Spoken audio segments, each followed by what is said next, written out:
pre-Christmas nonstop fun. Corbin, I'm at a loss for words. Corbin's sitting here hanging out with me and harassing me at the moment. But welcome aboard, everybody. Hope everybody's been having a good day. We've got a couple of bits of fun business in front of us. Right now, I've got on screen the latest page that I just did, which is serve as an example. And so yesterday, I cut some lino images into linoleum. I did some lino cuts, and so I'll show you those in a second. But what I did this page with is stamps, these lino stamps that I made with a lino cutter and some existing lino little shapes I had, like a monkey and a random face, and I did some smudging and things like that. And so with those things, I was able to put together this page. This was a lot of fun. So yeah, this is the latest of our pages for the year. This is number 352 since January 15th. We're going for 365 by the end of the year.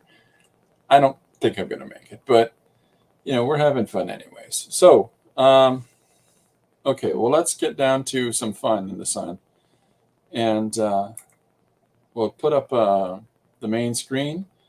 And hiya. Okay. Also, I got a haircut.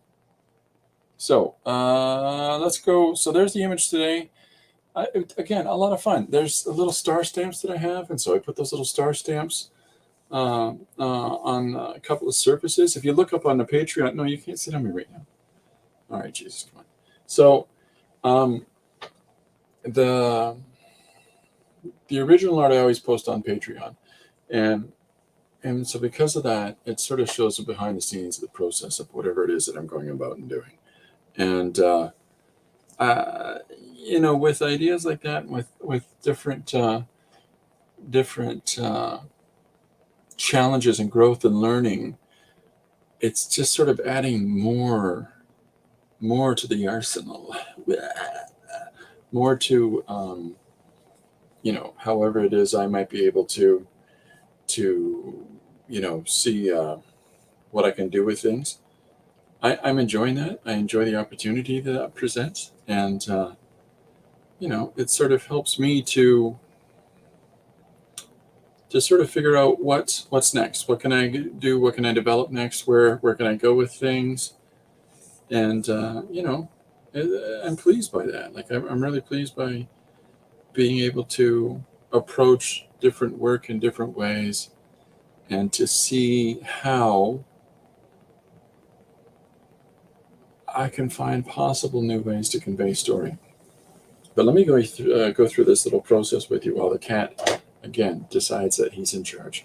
So, yes, hello, Corbin. So one of the things that I did, and I'll switch right to the overhead here, these are the little lino cuts that I did during yesterday's, well, I at least started them during yesterday's stream. And they were actually back to back like this, and I cut them down the center, and so it just feels like natural to have them facing each other. But these two little stamps that I did is what you see recurringly through yesterday's page. The story idea, it's hard to express, but sometimes the image tells us what the story is. And even though you have a notion of what the roundabout way is to get to the story, and find something towards the idea. And the idea yesterday, the suggestion was, serve as an example. But sometimes you find that story as soon as you pick up your image on that. Linda's saying hi. Hiya, Linda. I'm trying to get, and hi, Miriam. I'm trying to get everybody's comments here. I'm doing something different today. I've invited people from Instagram to take part, and I can't tell. I've been trying to figure out how can I see if people are saying anything or not. And so far, no luck on that front. But at the very least, welcome everybody from Instagram, and welcome for being a part. If you want to engage actively in what we're doing on a regular basis here on the stream, of suggesting random story ideas and then taking part in the making of those. Feel free to jump over to YouTube, and a great community there. A ton of really great artists and creators, like our guests that I've already said hello to today. Both of them just fantastic creativity going on out there. And anybody else that's in the stream or anything like that, because honestly, I try to watch conversation, but I cannot track numbers or pay attention to any of that while I'm doing it. I tend to be too busy making a page. What are you doing? You can't climb under the desk. So Corbin really wanted to be in the center of things today, and as he's making good use of himself for being a nuisance. So I'm going to say hi when I get up there. Hey, Merry Christmas, babies. Ridiculous. Okay, so that's my Corbin voice. All right. Graham says I'm a little sick today, so I'm here as long as I can. I'm sorry you're feeling poorly, Miriam. I hope that clears up for you. You got lots of things going on and around you. You've been making Miriam's been making an ongoing village, and it's really fantastic to watch. You get a chance to jump over her station and see. She's even putting curtains on the windows. That's the part that I just curtains on the windows. Okay, it's a really cool raccoon-fired cup that Lori had got me. Really enjoyed this little guy in the studio here. Okay, so this was a lot of fun to do, and I think that the experimental aspect of the process about modeled images in the back and allowing the mistakes and allowing the stamps and allowing the excess to go on and in and around the image, like you see. I'm sorry, just gonna jump again. Over in the background here of the man and the woman in the second and third panel, that's an upside down monkey. And you wouldn't know. Thank you for your wishes. That's very, Mary. Oh, I really do hope you feel better, Mary. The second and third panels here, this is an upside down monkey. It's recurring through the other panels as well, but I've also added in a piece of a stamp that one of the grandkids did when they're in the studio, Jay, and these, and then I made an artificial stamp, ostensibly, out of the farmhouse drawing. I made a reversed image where it's just the line art and embossed that over top of the actual colored drawn image. And then I put a surfeit layer in between that. And so the little pieces of yellow, half of that is actual ink and half of that is just little fill-ins digitally. And in order to continue to maintain that value layer so that you can see the two lead characters embossed off the background. And so the whole thing with mixed media, and I think that the shooting limitation and trying to figure out whatever way that we can for incorporating these different elements together in order to create the images and the stories that goes along with them is really beneficial to do that, to let go of limitation and to let go of restrictions and to just play. The challenge, of course, being, well, what is the result? What's the resulting tangible thing? And we're in an age where the intangible is hand in hand with the tangible. And what I mean by that is when you're doing all these things digitally, you don't have the original art. It's half of it is done, in the artificial world. And so it's not the same as having that painting is that image, that drawing is that image, that thing is that. And when you're incorporating those digital elements into anything you do, in the case of me, the most prevalent way that I do that is by putting text on the pages. And so, there's never going to be an absolute replication of here's the original art with the text and everything on it. And here's the product that you've seen online or wherever else, or in a book or whatever it is. Because the text is added digitally, because of that. So I've posed an element no matter what in an artificial way, in a contrived way, that doesn't have a tangible existence, except for as information in the digital. ether. I don't know. But it's a different headspace to think about how we can incorporate traditional art and digital art. And it's something that I've been grappling with in my head for the last so many weeks. I'm taking part more in online, trying to get engaged in you gonna take off? Bye, Corbin. Corbin says bye. I've been trying to get involved more with other mixed media people, and in the course of doing so, I realized that there's a hard grounding in traditional, and it's not that I'm a problem with it. It's just I understand, that I myself don't just sit in traditional. I am incorporating both. Mr. Gary Hodges has joined in and said, hello. How you doing, Gary? Happy Friday. Gary has been putting up these Christmas concert. I think, how do you explain these? They're fantastic images that Gary has been putting up on his social media. So if you get a chance, go check out Gary Hodges on Instagram. I actually think it's AVS. AVS. Oh my goodness. MVS.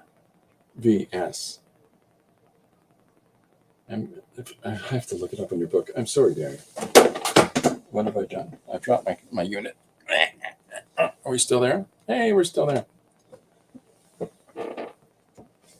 Yeah, it's DVSM. What a goofball I am. So DVSM on Instagram and other and Facebook, I think. But just great fun, and I really enjoy what he does. If you've got the approach, if you've got the intention to try to do things in different medium and different materials and different associations that overlap, and there are elements of it that you feel constrained by, like my handwriting is terrible. I can't put my handwriting on little illustrations or things that I've done. So don't. So, if you figure out how to move that over to, like, by scanning it and putting it into a digital program like Photoshop or something else, whatever works for you. And there's a ton of them out there. And instead of paying for ones, there's alternate ones as well that provide the same abilities and services. So look into those. But that allows you to put text on top of things, and it allows you to do more digital illustration or manipulation on that as well. So, okay. So my head's cold already from my new haircut, and it's the holidays. So here we go. Woohoo! Look at me, I'm Santa Claus. You can tell by the beard, and the reindeer business all over the room. Okay, Paul says, Mr. Paul Page joined us, and he says, "Good afternoon, ladies and gentlemen. Good afternoon. Looking dapper, Mr. Christopher." Thank you. Appreciate that, Paul. Well, I appreciate everybody coming out and hanging out. And so again, for those of you that are joining us in the regular daily stream that I do through YouTube and that are on Instagram, welcome aboard, folks. And if you want to get engaged in conversation and things like that, jump on over to YouTube, because I can't see it in any way, shape, or form. It just dawns on me. I've been trying to figure out how to do that this whole time, and no idea. Okay, so what I do on the regular, for those of you joining on Instagram and our good friends here on our YouTube channel, is I have the Book of Tricks. And this thing is getting so beat up and so thick with, notes and suggestions and ideas, and then, of course, random illustrations and whatnot inside here. But what it is that people suggest, an idea, a short idea. Like I've got one here from Anne Lar, Frankenstein as a trendsetter wearing bolt necklaces. I mean, that's a fun one, and that's something I gotta do. But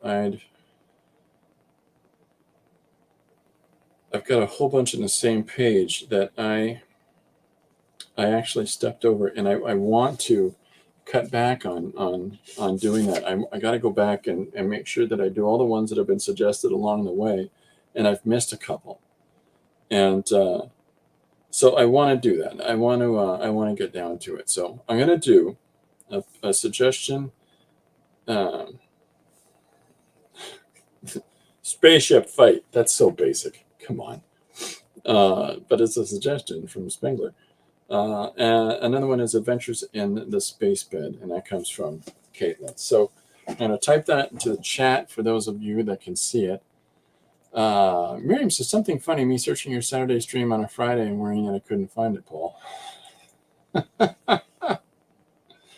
Okay, so I'm going to put this down, and that is today's suggestion. It comes from Caitlin R., and it is Adventures in the Space Bed. And I'll just finish typing that in so that those of you that are like, what is he doing? So people put in a suggestion. On Tuesdays, we do 3 Prompt Tuesday.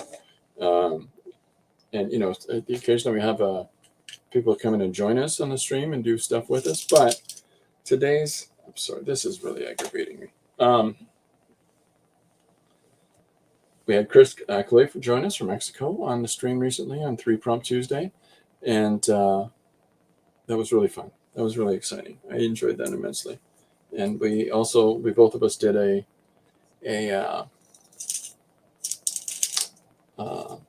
page utilizing the prompts that were suggested. And Miriam, our good friend Miriam, who's here and not feeling too well today, so everybody wish Miriam to feel better. She did one as well on her and posted that on her social media. So all from the same single word prompts that were suggested by people that were joining us in the stream. So, okay, Adventures in the Space Bed. I got no idea. And generally start whatever pages that I'm doing with no idea. And the reason for that is that if I come in prepared, I'm going to lose the energy of it, right? I'm just going to lose the energy of it, and that's no fun. So there's a couple things I could cite for people if people are interested in a little walkthrough on some ideas of the past. A really bad film came out in the last year. Maybe it was this year. I don't know. It's just bad, where they tried to adapt Adventures of Little Nemo and Slumberland into a contemporary film. And they added additional unnecessary story elements and, to make some quest-based conflict. And when Adventures in Little Nemo and Slumberland is about a little boy who has absolutely ridiculous dreams. But the thing about this kid's dreams is each night as he goes to bed, he goes back into the adventure he had just left the night before. And he has a friend in the dream world named Pip. And of course, Pip, by today's, we're far more worldly today and far more less of this divide of culture and society and race. And so Pip, by today's standards, it's an inappropriate characterization of a black guy. And we got rid of that, thankfully. But it's a core part of it, this older black male character. So I think that's why they cast Jason Momoa in this film. But he's a troublemaker. He's a Pip, hence the name. And so he is the ardent companion with Nemo as he goes about on adventures, sometimes with the princess. Her father, I think, is the king of the sun or the king of the world or something like that. And he goes, but through all of these different worlds. But the thing about that is that Winsor McKay, who drew this, is an absolute draftsman. And so this absolute draftsman could draw these really incredibly involved images. And I've shown them on the stream before. And I would highly recommend people go and check out the work of Winsor McKay. And so incredible artist, incredible storyteller. I mean, here, one panel alone, or one page of panels alone, has battleships rising up from the horizon line of the water. And they all decide to blast their cannons towards the shoreline where our protagonist and his companions are. But the way that it's drawn and the sense of depth and the sense of volume that everything has in there, and it even goes so far as to break the border and break the confines of the image itself, the frame of reference of the panel, and it defies that and bursts forth. And as it moves it in and above and over the subsequent panels, it implies a real sense of dread to our characters, who are, of course, the boss in the foreground over that. It's an incredible way to look at work. The point that I'm bringing all this up is that Little Nemo in Slumberland is, well, again, a little boy who goes to bed every night and has these exotic, worldly dreams of adventure, and travels from one situation to the next, to the next, to the next. He's in a place where little twigs pop out of the ground, little tiny, tiny trees, and they grow into great, massive oaks, and they get pulled up into the branches, and now they're on top of the world, looking out as the sun sets into the horizon, and it's just gorgeous art. But that's a case of a character who's in his bed and has all of his adventures and dreams in his bed. Now, they tried to do a continuation of that recently. I can't remember who the artist is. I picked it up, and it's lovely. But the film that they made, I don't get half of it. I don't know. Half of it's just made up additional elements they just shoved in, as opposed to the freebooting fantasy of Dream. They've turned it into this whole, people are after you, kiddo, thing. And it's just, it loses its soul from what the original thing is. You could have had Jason Momoa play Pip, but still do it in accordance to how the old stories would work. But no, it has to be this whole new contrived thing. And that's too bad, because it's really the first adaptation of this material that I think I've seen in a long, long time. Dan Alshaw says, hello. Hi, Dan. Welcome aboard. As usual, while I'm blathering and drawing, feel free to make any suggestions that you might want to make of one-page story ideas in the chat or in the comments of the video or any of the social media posts. Are you still there? He's just walking around down here bellowing. So talking about Corbin, talking about my cat. So we're going to do a story that engages a space bed. And the context to this is, my niece was in a hospital bed at the time, and she was talking about, she's looking for liberation and to not have to be in this lousy situation she's in. And what if her bed was a space bed that she could go off and have adventures in? I love that. That's beautiful. So we're gonna engage that hospital bed. Now, I am roughing in a hospital bed from memory. I have spent, as we all have in some way, shape, or form, a moment or two in a hospital bed in our lives. Hopefully not, but most people have to go to the doctors for something or other. So there's a real construction to a hospital bed. But basically, the core shape of this, and I've realized that I need to start drawing things by form instead of just drawing them by line, because some people are, I don't get how to draw that. Well, this is just easier to show. So if I'm drawing the structure of the bed like so, and we've got the, what is that called? Footboard? And a board? What do you call that at the bottom of the bed? The bottom board part. And then we've got, we'll put our mattress across here, the span in between. And then there's the actual shape and form and function of the bed itself. So if I put, now this is the part that gets kind of kooky and crazy, is that it's force of habit to start drawing legs on things, because we expect there to be 4 posts to put things down on, right? And oh my goodness, I'll get to that in a second.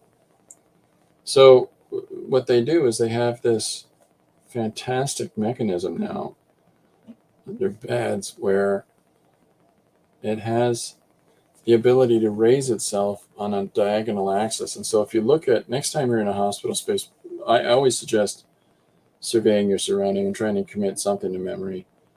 Just allow yourself to perceive things. Put your phone down and perceive the moment. And my wife has clearly tried to get it across to me that my memory works differently. And to not take for granted the fact that everybody doesn't do this. But if you study your surroundings and you just sort of try to have some sort of reminiscence, and if that helps you to do it in a sketchbook, if it helps you to sketch it out, then do so. But underneath the hospital bed in my stay at the hospital, and of course in my niece's stay, was this mechanism that attaches to a foundation plant so they can raise the bed up in whatever way they want to. But I thought what would be fun about this is to incorporate that as sort of like this is making it a space bed by having this structure that's underneath. It really is just to be able to raise, lower, pivot, tilt the bed in whatever way that they need to for the care of the patient. But we're going to use that as a sort of little spacey aspect to it. So around some shapes, we're going to have fun. Miriam says, I know hospital beds by heart. I'm sorry to hear that, but it's good. I appreciate that. We're trying to remember everything we can. It's just unfortunately the experiences sometimes that make us do so, or they kind of stink. Dan says, I can remember being in an oxygen tent as a kid in the hospital. See, I could have done an oxygen tent as a space bed. That would have been an interesting one. Or an iron lung, which is something that most people that would watch this stream have no idea what an iron lung was. So we're going to put some pillows up in here. And again, I'm not really putting heavy lines on this, and then we're going to have our character. Now, I want to identifiably establish our character here, but we're going to cut panel next so that we're going to have one thing that we can do is really play with the idea of, billowing clouds moving by, okay? And as this person is leaving the confines of the world and moving off into space. And that's a really simplistic way to put that down. But the idea being behind it, let me grab a piece of white paper. Let's make some scribbly diddles and figure out this composition together.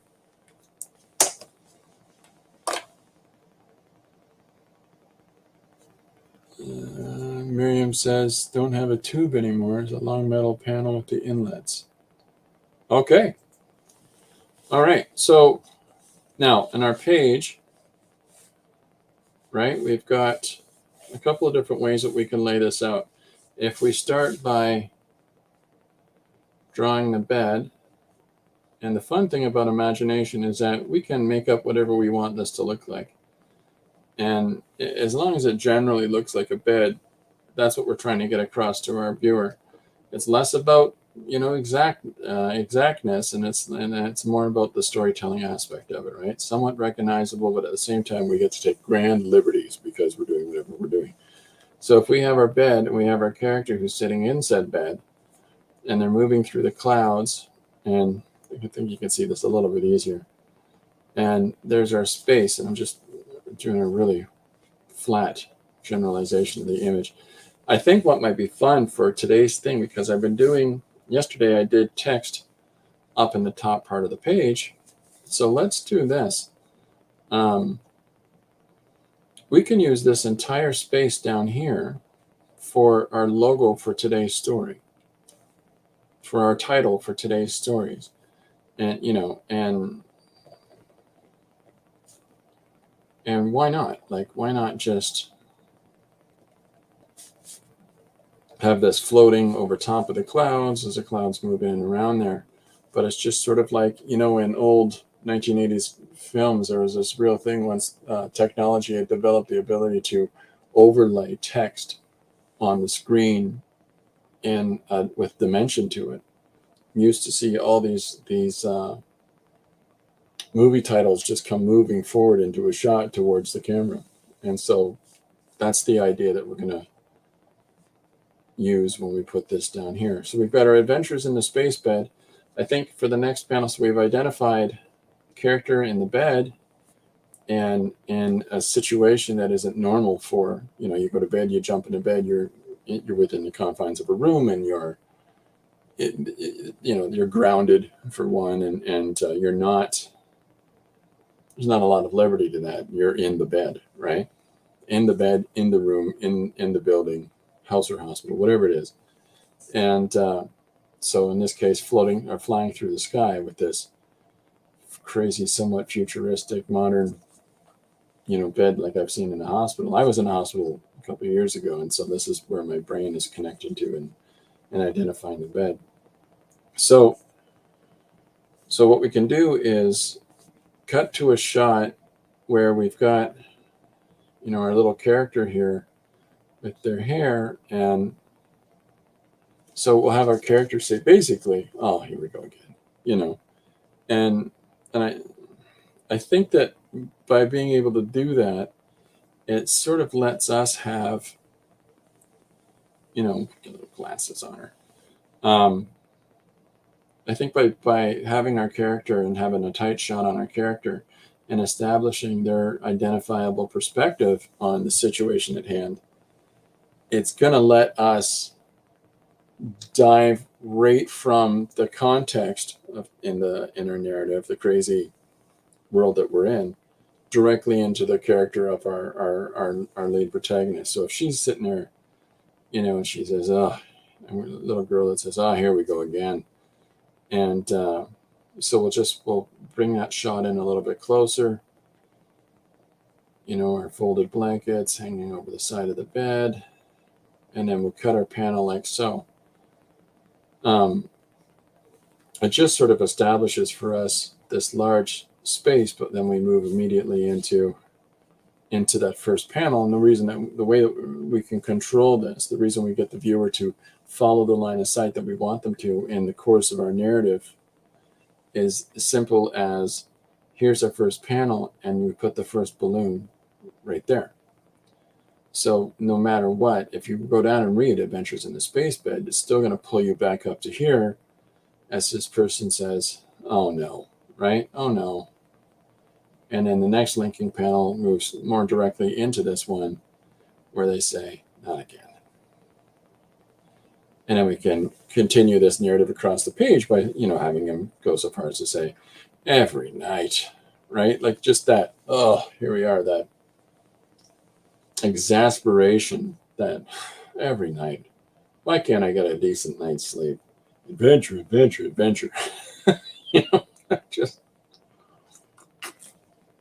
fantastic things going on and crazy and things marching around and fairies flitting through the sky and all kinds of fantastic elements that would be, oh, this is the spectacle, this is the thing we want to focus on. But the ambivalence of the lead character, I think, will work as a nice contrast to it. And so that idea generation for that ambivalence factor comes in as soon as you start drawing this person.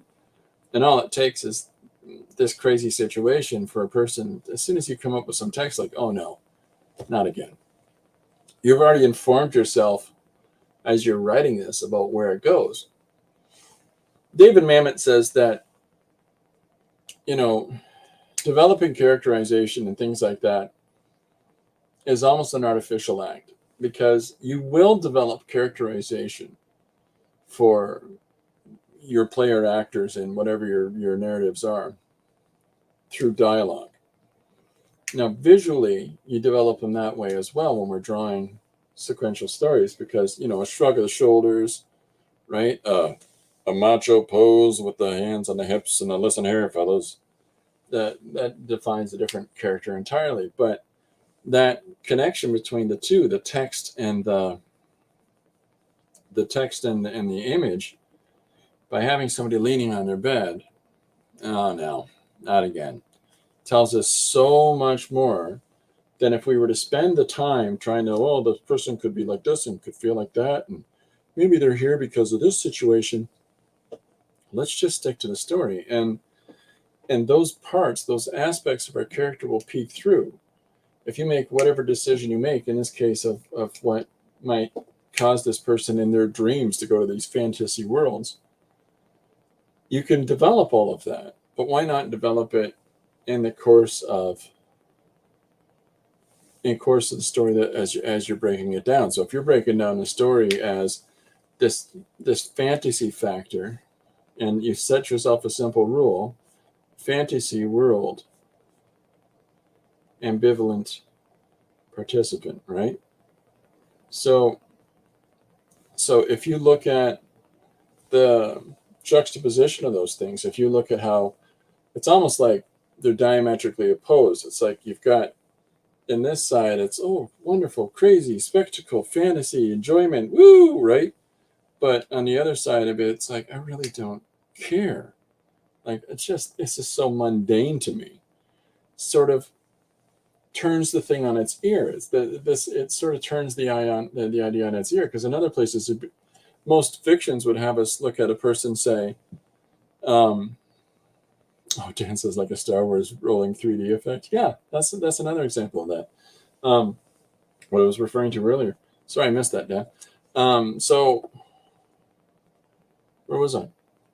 Oh, if most times in narratives, you're going to find somebody goes into, like, you're a wizard, Harry, and Harry Potter finds out about all these little snippets and exposed in a grander and grander scale to this magical wizarding world where all the rules of the conformed, regular, muggle, mundane society of the everyday is gone. You can, with a wave of a stick, make floating candelabras in the sky, above your table, illuminate the room for you.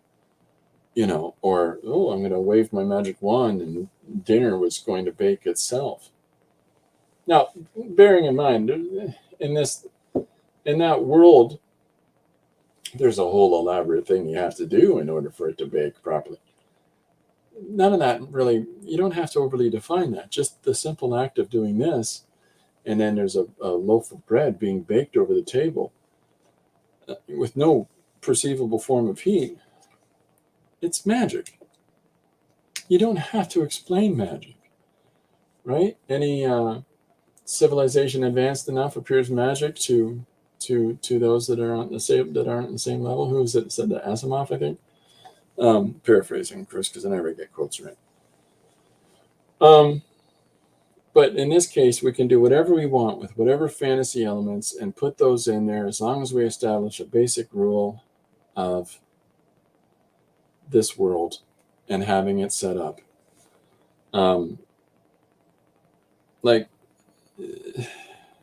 So one of the things in the bed when I was there, and I think this might be what long metal panel with the inlets. I'm not entirely sure if that's something about how she remembers a bed being designed. And I'm remembering the bed that I was in 2021, and it had these little tubular rails that slumped down to the side, and then they could just flip them up and lock them in this place. So, I mean, that'd be a piece of information I want to make sure is on the bed, or so that, not by not having those engaged shows the character's ambivalence a little bit more. Because honestly, for safety's sake, they should be up there. But it also interferes with our sight line for our character, right? Or whether or not the bed is on a pivot or anyway, like, because beds will do this now, where you can raise and you can lower the bed, and with the mattress basically able to be in all these different settings, so you can sit up or lie down or whatever else it is. Not overthinking that, but when you're drawing it, especially if you're not drawing from a source, just think about those things, about the objects in the image that you're working out. Okay, so if they say, oh no, not again, every night, right? And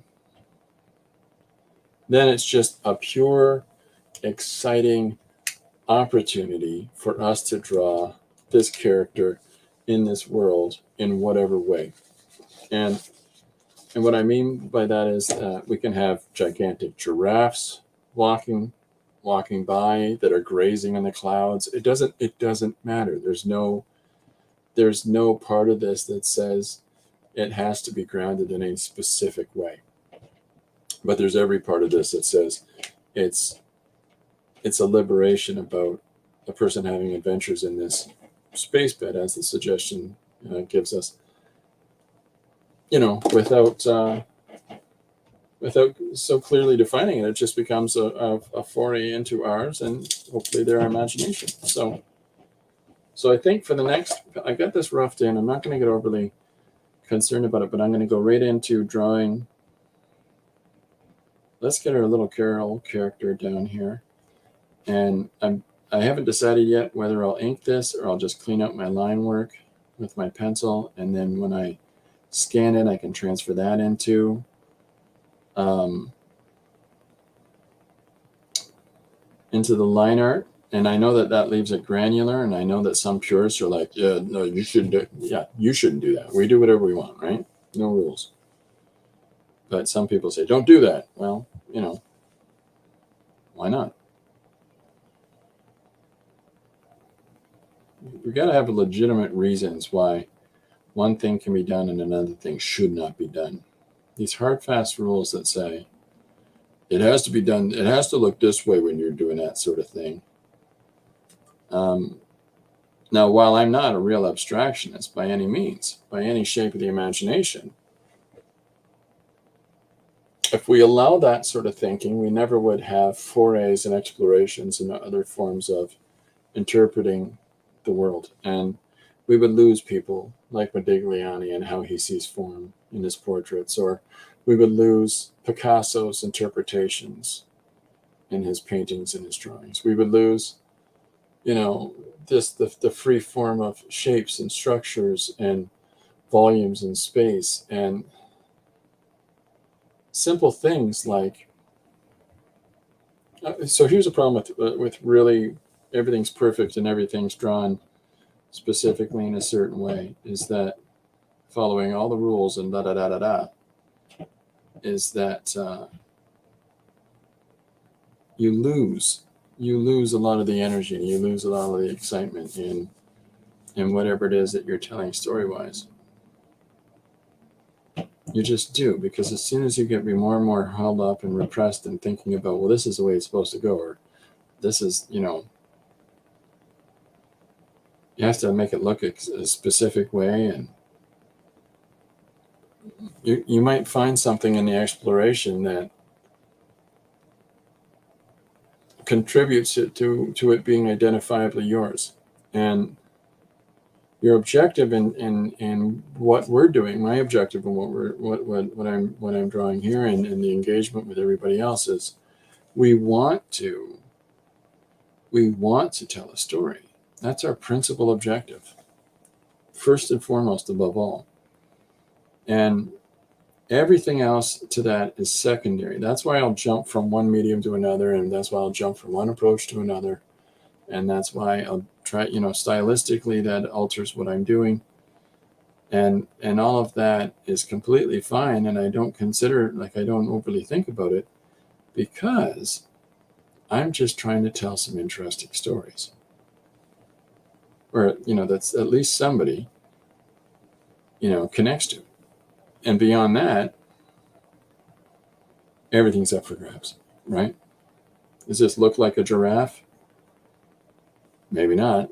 Is it a giraffe that, in whatever way I approach drawing that a giraffe with today? And honestly, bearing in mind that I do try to have things look somewhat representative of the thing. Well, it's not perfect. It's definitely not a photorealistic interpretation of something. So might as well just take a picture with a camera, or do some clipping of images and inserting that together and doing it like a collage, right? And even in doing things as a collage, there's going to be elements in collaging together pictures that are going to break that approach, because let's say you have a picture of a giraffe, but it doesn't include one of its ears in the image that you're able to clip out and to put down on your image. Well, if you forget to complete that ear in some other means, like paint over top it or something like that, it's already changed as it is. And even the paint that you do put down to replicate the ear, it might not necessarily be of the same quality as the photo, the clipping that you're using. So don't worry about it too much. Focus on the story. Focus on a somewhat recognizable image, and then the rest of it is as it comes together. I hope that helps some people, because I often hear people that are talking themselves out of opportunities because they're focusing so much on having it to be a certain thing in a certain way, and it's a challenge. It's a real challenge. But is it necessary as a challenge for yourself to to perceive like that's the only way for you to go with a thing? It's important that we try new stuff. It's important that we allow ourselves the possibility of being wrong, making mistakes, making a mess, doing a not so good page, doing a not so good image. Or giraffes look like goats, or I didn't look at a picture to draw that. And somebody else goes, I can tell, or whatever. Those things matter. It's just do what you can.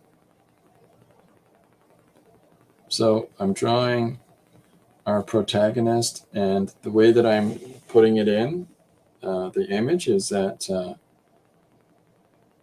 I haven't defined a clear border space for the character, because we're going to figure this out along the way.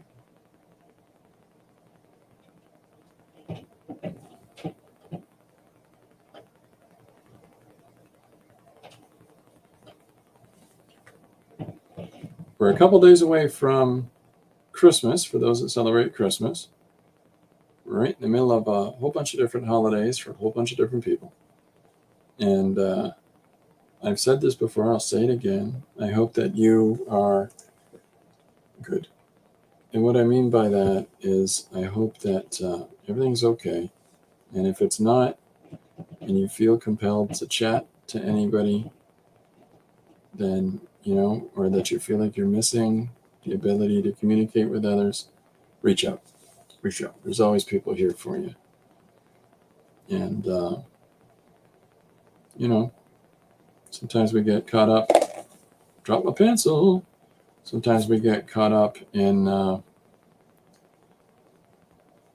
I'm doing all these things and my situation's grand. And holidays are hard for people all over the place. And even people that are surrounded by all kinds of others, and everything's grand, and the world is, even those people still feel melancholy. But feel free to reach out to people. There's lots of people out here that would, of course, chat. See how they can help out. I'm missing stuff in the chat. Oh, okay. Dan says we don't have the tubes anymore. Okay, yeah, I think she meant the bed. I can't figure out how that would look on the image, though, Miriam. I think I have a rough idea here. Challenge for me is to get both sides of a drawing in proportion. Yeah, that's understandable. If you're looking at, when you say both sides in proportion, are you referring to, like, if you're doing a drawing of a face, and so you've got the nose, and you've got the eyes, right? And you've got the eyebrows and the mouth, and you want to make sure that the ears are the same.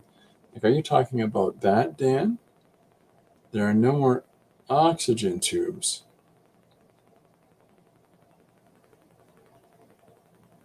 Oxygen tubes. You mean like canisters of oxygen on the bed? Is that what you mean, Miriam?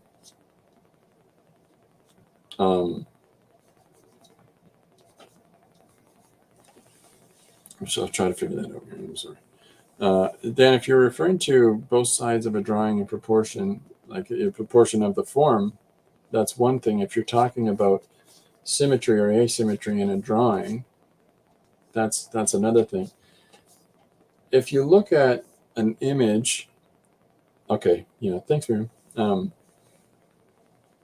Miriam, I honestly can't remember the last time I saw oxygen tanks on a hospital bed, but that might be because Canada's healthcare system's pretty pushing things forward, like it's, yeah.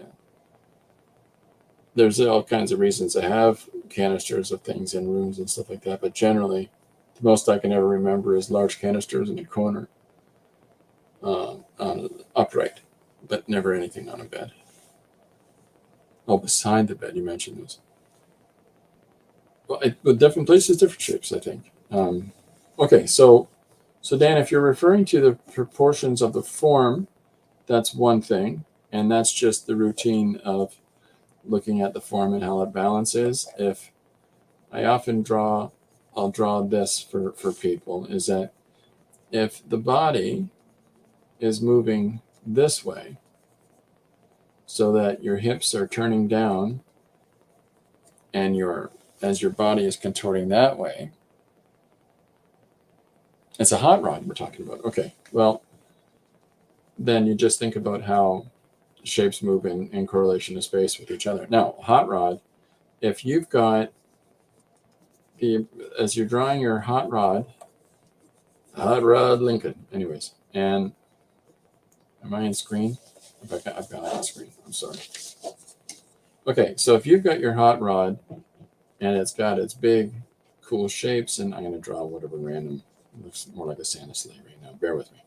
So, in our relationship, my wife's the car person. She can name cars, and as we're driving, it's great. And meanwhile, I'm like, that's a red one. So, if you're drawing your hot rod, all you need to consider is the planes.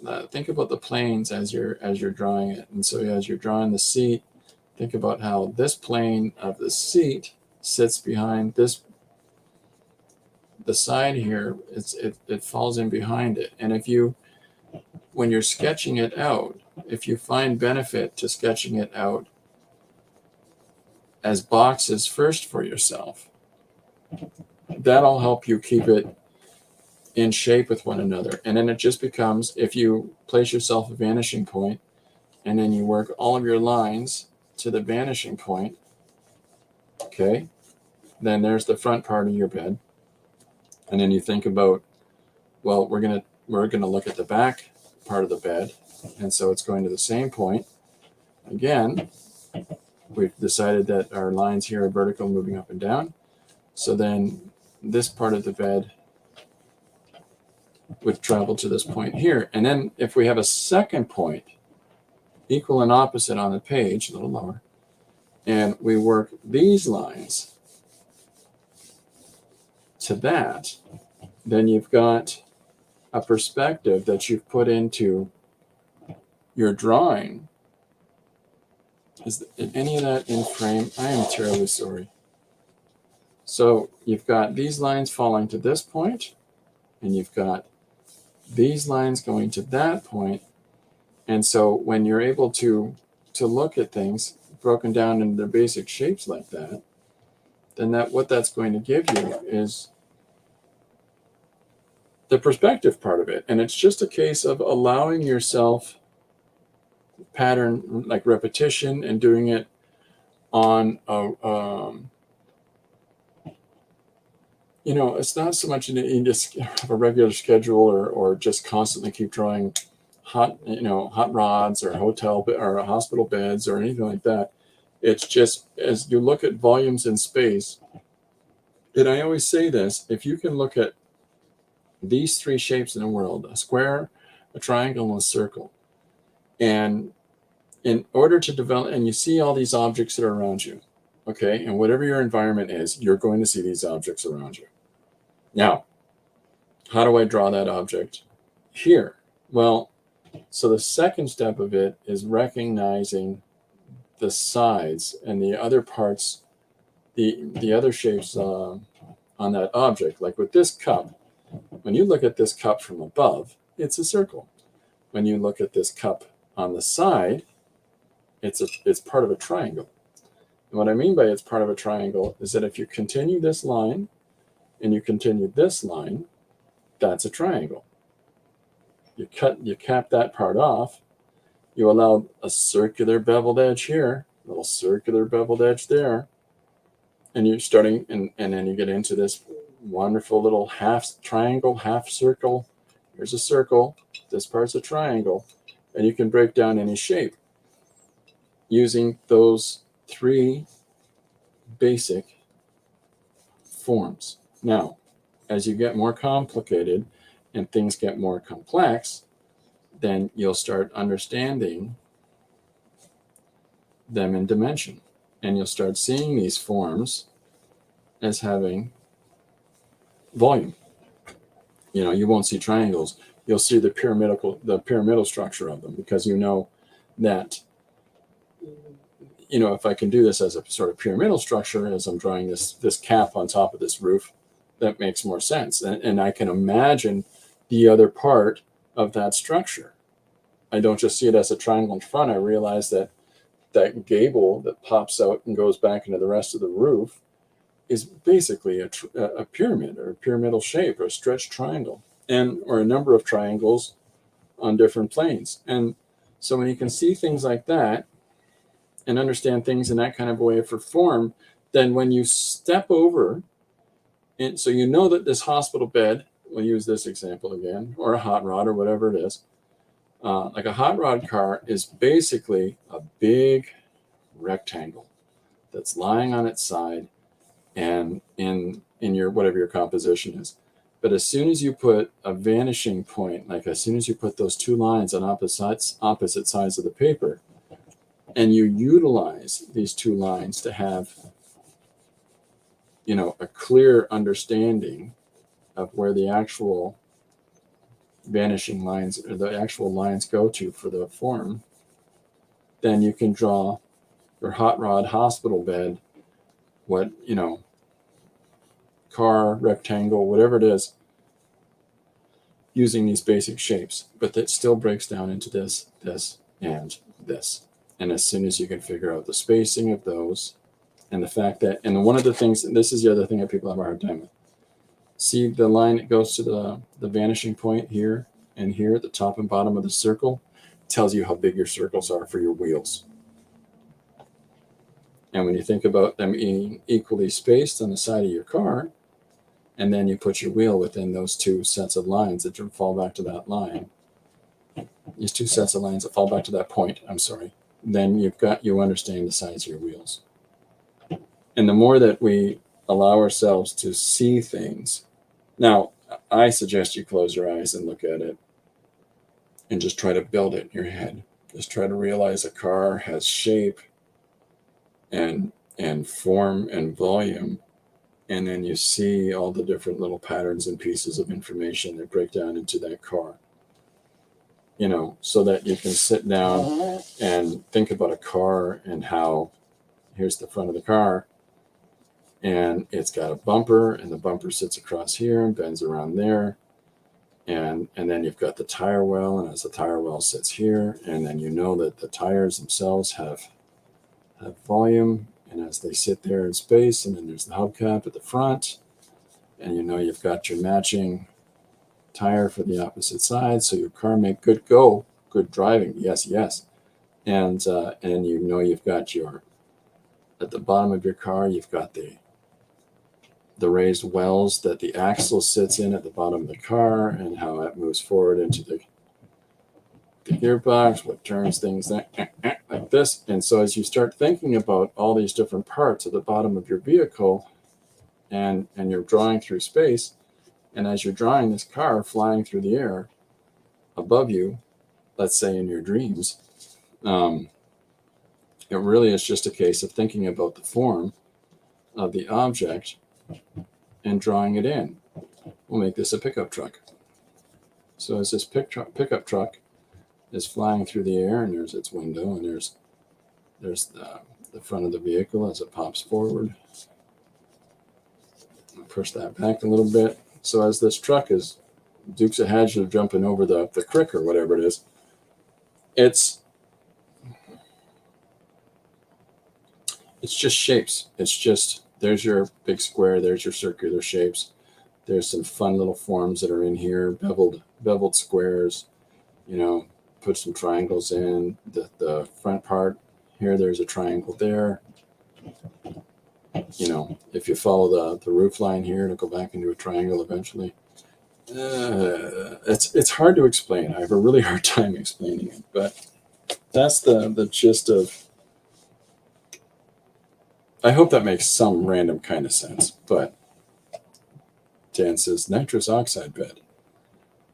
I think I understand now. Oh, okay.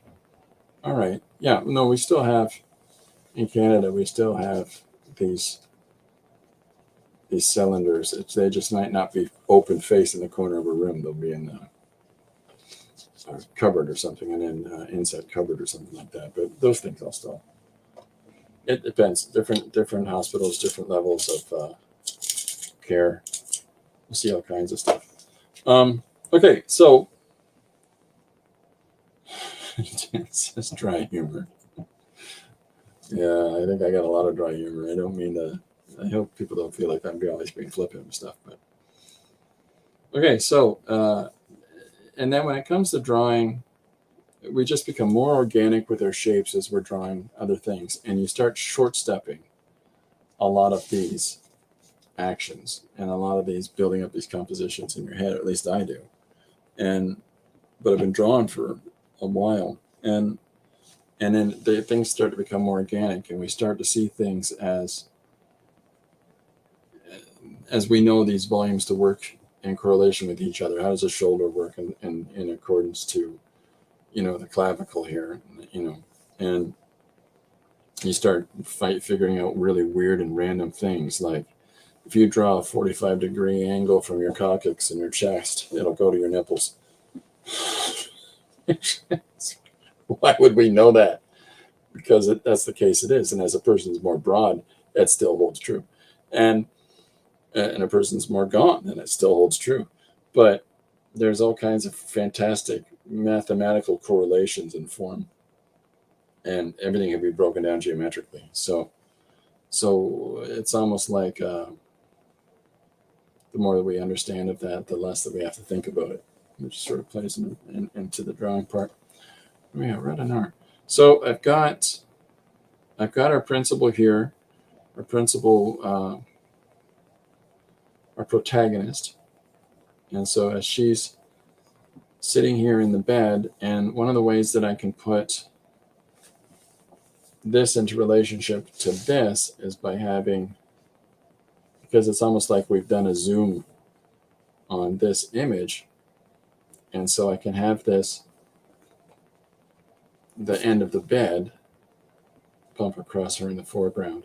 Now, I've changed those lines because I don't want lines from one plane in a drawing connecting to another. So that's why I erased this line here. Because when that happens, that this just bleeds into that, and we no longer recognize that this might be the front of the hospital bed. Right? Right. Sound good? Sounds like that. So then it just becomes continuing to define the image with all the little pieces of information that we know. In this case, I'm drawing the blankets as they're sitting in their bed, and we can have some things like blankets hanging on the sides.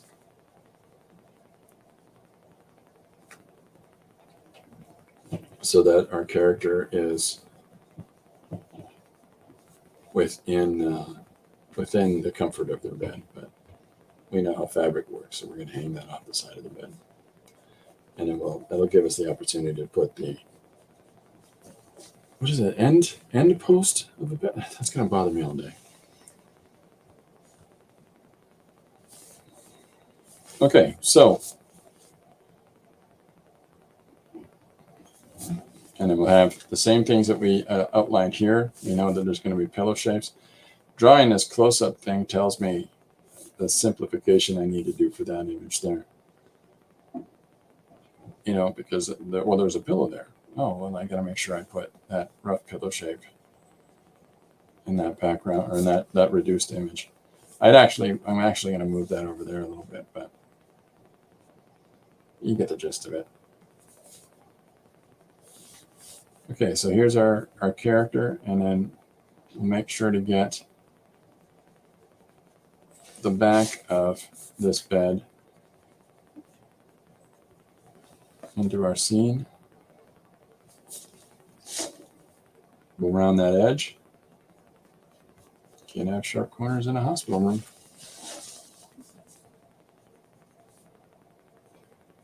Solid define that line.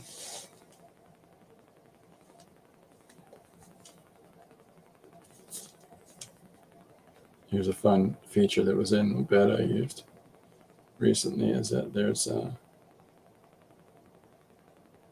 little speaker built right here into the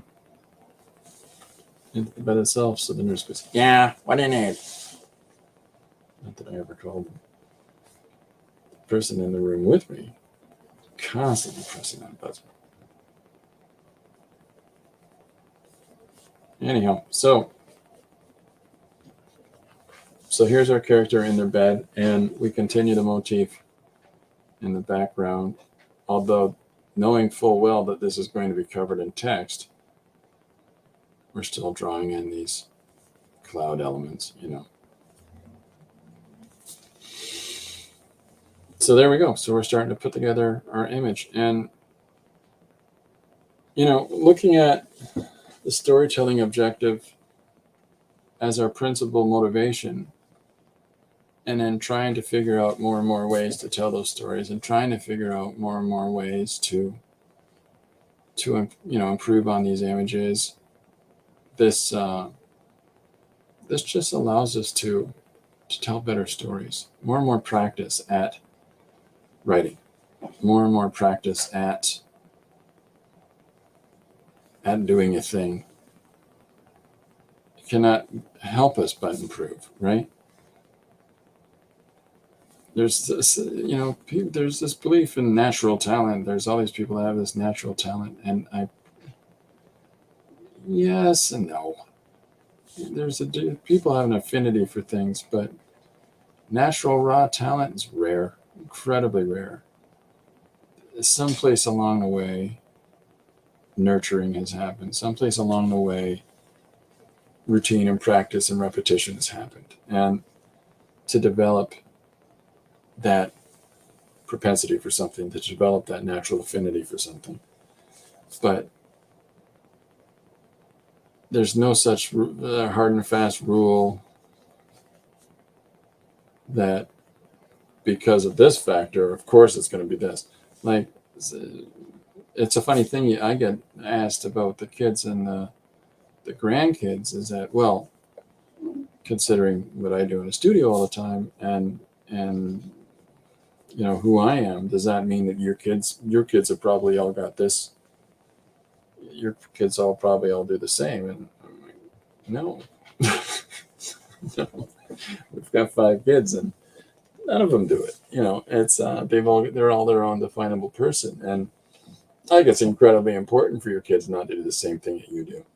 I think it's not that I would discourage if any of the kids had interest to do what I do, but I think it's incredibly important that children are allowed to self-define, and the same thing goes for whatever natural affinity they might have towards something, and to encourage and develop that. And that's not to say that there aren't places and people that have generations of plumbers because they're all just right into plumbing, or art or whatever else. But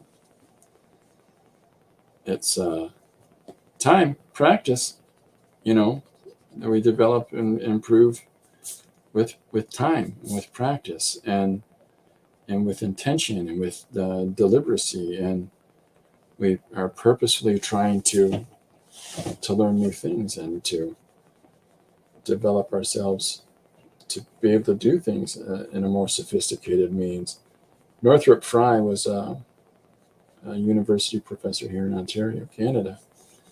And, he said you cannot help, in one of his theses, he said you cannot help by exposure and by replication of something, you cannot help but develop a more and more sophisticated taste at it. Like you can't eat food without your taste buds changing with the food that you eat. There's no such thing as one person who only eats one thing for the entirety of their life.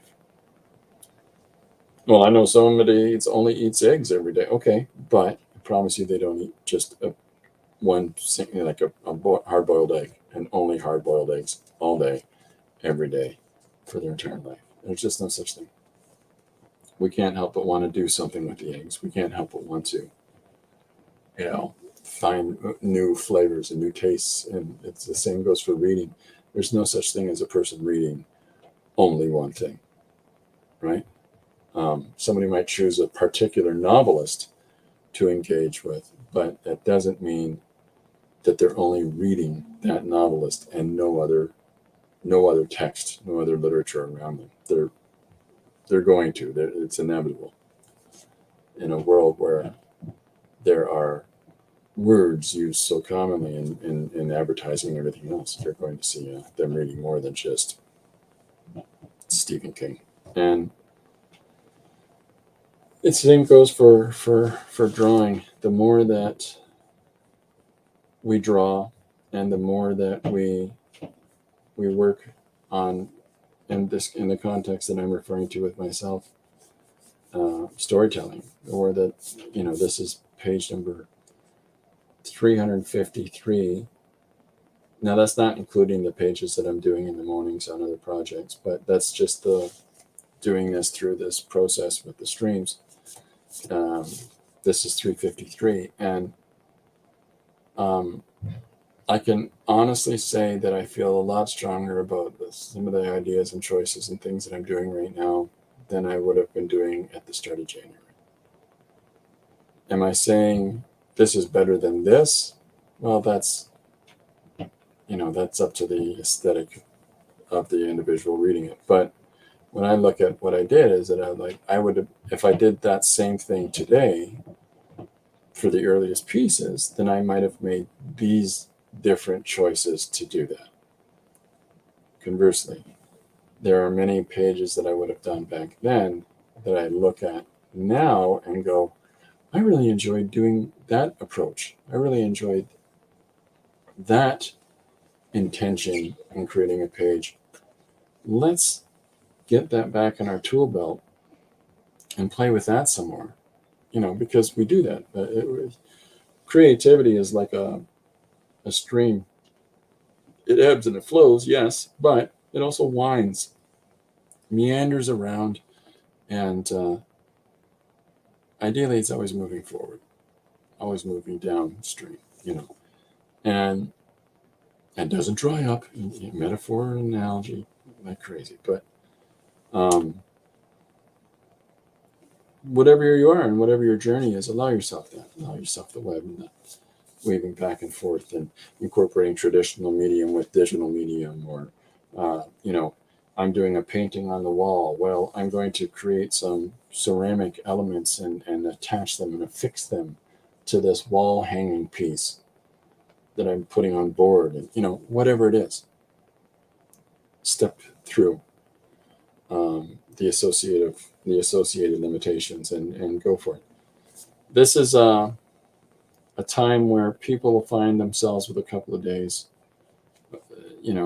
A lot of places will say, well, we're not open during these holidays, and specifically in the Western world, and people will be afforded a moment for themselves for a breath, for a break, for a chance with family, hopefully, and a chance to have a moment with themselves. And if you're afforded that, embrace that and give yourself a moment during this too. And if you're able to sit down with a little sketchbook or something, carry one of those in your pocket, a little doodle thing, scribble down some ideas, even if you got a little magic pen for your phone, if you're technology laden. But at the very least, look, and evaluate the world around you and associate how things are built up of those three shapes I showed you earlier: square, triangle, circle. And just walk around for a little while, just breaking everything down into geometrics in your head. Because if you want to draw, if you want to illustrate, it can only help you to know how a couch works.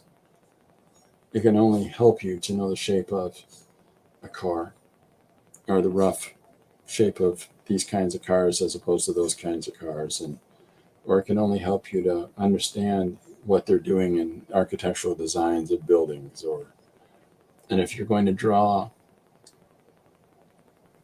take a look at horses or cats or dogs or whatever you're exposed to, whatever's around you.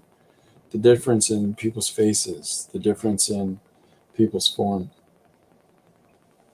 Even if you're not drawing it, it's still research to try to understand it. So allow yourself that during whatever opportunities that you're given. So I'm going to make this larger and put it over here. I'm going to get all this text in here like I showed you in our breakdown. And then these are just going to be fun, fantastic elements of, here's a giraffe and how it moves in the foreground, and there's a big old neck and all the spots on it and all this business. And, as it's chewing on a cloud, whatever, we'll figure that out as we go. But I'm going to get cracking on this. But because it's the holiday time, I can't stay for the entire length of time that I normally do, because we got some things to do. I hope that everybody out there is doing okay. And I hope that everybody has a great holiday. And I thank everybody for all the support and encouragement and participation that I've been receiving this year from everybody. And I really appreciate that. I'm, going to be away for the weekend. And Monday is Christmas Day. I won't be streaming on Monday. I'll be back on Tuesday, I think. I don't see why not. And because we're not running for the sales, people. So I won't see you this weekend. And so I hope everybody has a happy holiday. And I hope that everybody has opportunity to connect to those that they know and those that they, hold dear. And if there's anything that I can do for anybody that is, one of our regular participants here in the stream or not, even if you're just checking in or whatever else, and we know each other in whatever way, or you just need somebody to talk to, you are more than welcome to reach out, and I will do my very best to get back to you. And I hope you're happy and safe and healthy, and I'll see you on Tuesday at 2 p.m. EST. Okay? Thanks very much, everybody. Bye for now.